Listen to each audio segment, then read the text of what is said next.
Okay, so what happens if you're already in prison for drug trafficking and then you're caught using a drone to smuggle drugs into the prison? Well, it turns out maybe not a lot. Now we know that because a convicted drug trafficker was caught doing this exact thing, smuggling $50,000 worth of hash into a Quebec prison, but he was never charged and was released anyways. That's what this parole board document from January 7th reveals. Now, the Federal Prison Guards Union says this isn't an isolated incident and there should be more severe penalties. These things are flying into our institutions on a daily basis. This is big business for some. It lends itself to violence inside of our institutions. The drug trafficker Lakshan Milvaganam is now locked up again after pleading guilty to drug trafficking charges for a second time. And a document released by the parole board says in 2022, during his first stint in prison, he was the head of the network that introduced contraband into the prison by drone.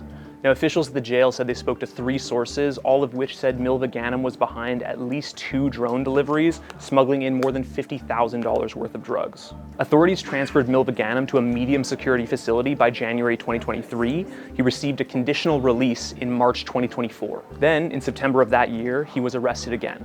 A police investigation connected him to an online marketplace that sold drugs to 15-year-old Mathis Boivin. The teenager overdosed and died in Montreal in 2023. His father has been trying to spread awareness about the dangers of drugs. He said he was confused how somebody could be caught smuggling drugs in prison and not be charged with the crime. He got caught for drug trafficking, and after that, he got caught for drug trafficking while in prison, and he got the conditional release. That makes no sense for me. Now, that's not something we got an answer to. We reached out to Correctional Services Canada, but they only said that measures were taken in Milvaganam's case, but they couldn't say what due to privacy reasons. But Wilkins, the head of the union, said this happens a lot. People avoid consequences in part because there are not enough resources or coordination with outside police forces to hold inmates accountable.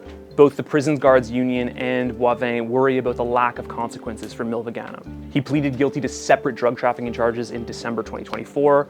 He's serving a 42-month sentence.